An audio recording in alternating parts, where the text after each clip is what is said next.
Hello மக்களே! எல்லாரும் எப்படி இருக்கீங்க? இன்னைக்கு நான் சொல்லப் போற விஷயம் ஒரு கதை கிடையாது. இது என்னோட வாழ்க்கையில நான் நேர்ல பார்த்த, இப்ப நெனச்சாலும் என் உடம்பு சிலுக்க வைக்கிற ஒரு உண்மை சம்பவம் தான்.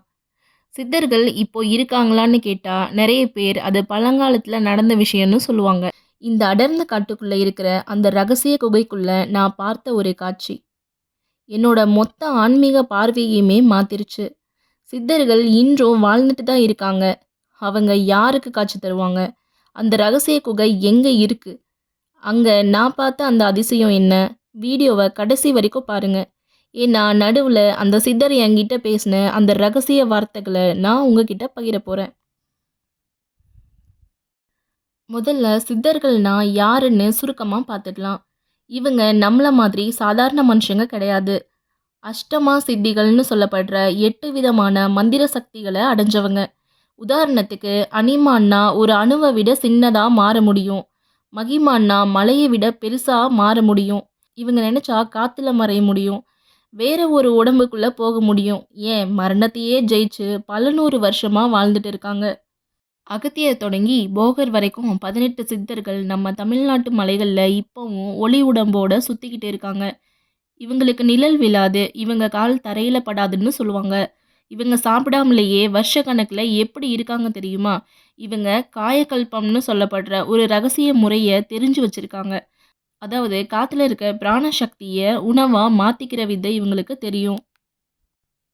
நான் போன அந்த மலை ரொம்ப உயரமானது. அங்க காட்டு யானைகளோட சத்தம். ஆனாலும் மனசுல ஒரு வைராகியம். இன்னைக்கு எப்படியாவது ஒரு சித்தரோட அருளை பெறணும்னு கிளம்பிட்டேன். ஒரு கட்டத்துல பாதை சுத்தமா தெரியாம போச்சு. அப்போதுதான் தூரத்துல ஒரு வயசானவர் கிழிஞ்ச கோவணத்தோட, ஆனா உடம்புல இருந்து ஒரு சூரிய ஒளி மாதிரி ஒரு பிரகாசத்தோட நடந்து போறத பார்த்தேன். ஆச்சரியம் என்னன்னா, அங்க இருந்த பாறைகள் மேல அவர் நடக்கும்போது எந்த சத்தமும் வரல. மின்னல் வேகத்துல போறாரு. ஐயான்னு கூப்பிட்டுக்கிட்டே அவர் பின்னாடியே நான் ஓடினேன். ஆனா நான் ஓடுற வேகத்தை விட அவர் நடக்கிற வேகம் அதிகமா இருந்துச்சு. ஆனா ஒரு இடத்துல அவர் நின்னாரு. அங்கதான் அந்த அதிசயம் ஆரம்பிச்சது. அப்புறம் அவர் ஒரு பெரிய பாறைக்கு பின்னாடி போயிட்டு திடீர்னு மறைஞ்சிட்டாரு. நான் போய் பார்த்தா, அங்க ஒரு சின்ன குகை வாசல் இருந்துச்சு. ஆனா, அந்த வாசல்ல இருந்து வர்ற வாசனை இருக்கே, உலகத்துல இருக்கிற எந்த சென்ட்லயும் அந்த மனம் இருக்காது. ஒரு தெய்வீகமான சந்தனம், பன்னீர், அப்புறம் ஒரு அபூர்வமான மூலிகையோட வாசனை. உள்ள இருட்டா இல்ல. அங்க தான் முதல் அதிசயத்த பார்த்தேன். குகைக்குள்ள எந்த விளக்கும் இல்ல. ஆனா, அந்த பாறை சுவத்துல இருந்த ஒரு வகை மூலிகை பாசிகள் தானாவே பிரகாசிச்சுட்டு இருந்துச்சு. ஒரு நீல நிற ஒளிய தந்துட்டு இருந்துச்சு. இத ஜோதி புற்கள்னு சொல்வாங்க. குகையின் தரைப்பகுதி பளிங்கு மாதிரி அவ்ளோ சுத்தமா இருந்துச்சு. உள்ள போன உடனே என் மனசுக்குள்ள இருந்த பயம் எல்லாம் போயி, ஒரு நிம்மதி வந்துருச்சு. இங்க தான் ஒரு பெரிய அறிவிலேயே தோத்து போற ஒரு விஷயம் நடந்துச்சு. நான் குகைக்குள்ள நுழைஞ்சு ஒரு 10 நிமிஷம் தான் தியானம் பண்ணியிருப்பேன்னு நெனச்சேன். ஆனா நான் வெளிய வந்து பார்த்தப்போ தான் தெரிஞ்சது, கிட்டத்தட்ட 5 மணி நேரம் ஓடிருச்சுன்னு. இதத்தான் சித்தர்கள் காலப்பயணம்னு சொல்வாங்க. சித்தர்கள் வாழ்ற இடத்துல நேரம் நமக்காக ஓடாது. அங்க ஒரு நிமிஷம் தியானம் பண்றது, வெளியே ஒரு வருஷம் தியானம் பண்றதுக்கு சமம்னு சொல்லுவாங்க. அந்த குகை ஒரு போர்ட்டல் மாதிரி செயல்படுது. உள்ள ஒரு பெரிய பாறை மேல அந்த முதியவர் உட்கார்ந்திருந்தாரு. ஆனா அவரோட உருவம் இப்ப ஒரு 20 வயசு இளைஞன் மாரி மாறிருச்சு. அவரோட முகத்துல ஒரு அபாரமான சிரிப்பு. அவர் கண்ண திறக்காமலேயே பேச ஆரம்பிச்சாரு. ஆனா அவரோட வாய் அசையல. அந்த வார்த்தை என் மனசுல எதிரொலிச்சது. "தேடி வந்தாயா? தேடுவதை நிறுத்து. உனக்குள்ளே தேடு" அப்படின்னு சொன்னாரு. "ஐயா, சித்தர்கள் யாருக்காக காட்சி தருவீங்கன்னு கேட்டேன்."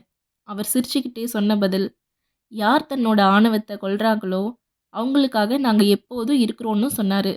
அடுத்த நொடி என் கண்ணு முன்னாடியே அவரோட உடம்பு கொஞ்சம் கொஞ்சமா லேசாகி, அப்படியே அந்த பாறையோடவே மறைஞ்சிருச்சு. அங்க ஒரு தீர்த்தம் அந்த பாறையில இருந்து கசிஞ்சு வர ஆரம்பிச்சது. அந்த தண்ணிய குடிச்சப்போ எனக்கு ஒரு 1000 வோல்ட் கரண்ட் உடம்புல பாய்ஞ்ச மாதிரி ஒரு உணர்வு இருந்துச்சு. சித்தர்கள் பயன்படுத்துற சந்தியா பாஷைன்னு சொல்லப்படுற ஒரு குறியீட்டு மொழி. அதாவது சாதாரணமா கேட்டா ஒண்ணு புரியும். ஆனா உள்ளார ஒரு ஆழமான பொருள் இருக்கும். இவங்க ஏன் இவ்ளோ காலம் வாழுறாங்கன்னா, இவங்க உடம்ப காய சித்தி செஞ்சிருக்காங்க. அதாவது அழியாத உடம்ப இவங்க உருவாக்கி வச்சிருக்காங்க. உடம்பினை முன்னம் இழுக்கென்று இருந்தேன் உடம்பினுக்குள்ளே உருபொருள் கண்டேன்னு திருமூலர் சொன்னது இதுக்கு தான். இந்த ரகசிய குகை இப்பவும் இருக்கு. ஆனா அது தகுதியானவங்களுக்கு மட்டும்தான் வழிகாட்டும். அது ஒரு இடம் இல்ல மக்களே. அது ஒரு நிலை. நீங்க உங்க மனச தூய்மையாக்கினா அந்த குகை உங்க வாசல்ல கூட வந்து நிக்கும். மக்களே, இந்த அனுபவம் என்னோட கற்பனை கிடையாது. இது எப்படி முழுசா சொல்றதுன்னும் எனக்கு தெரியல. ஆனா, நாம பார்க்குற இந்த உலகத்த தாண்டி ஒரு பெரிய ஆன்மீக உலகம் இருக்கு. அது மட்டும் தான் எனக்கு புரியுது. நீங்களும் என்னைக்காவது ஒரு மலைப்பயணத்துல இதே மாதிரி மர்மமான அனுபவங்கள உணர்ந்திருக்கீங்களா? உங்களுக்கு தெரிஞ்ச சித்த ரகசியங்கள கமெண்ட்ல சொல்லுங்க. அனைவரும் பயன்பெறட்டும். ஒரு முக்கியமான விஷயம்.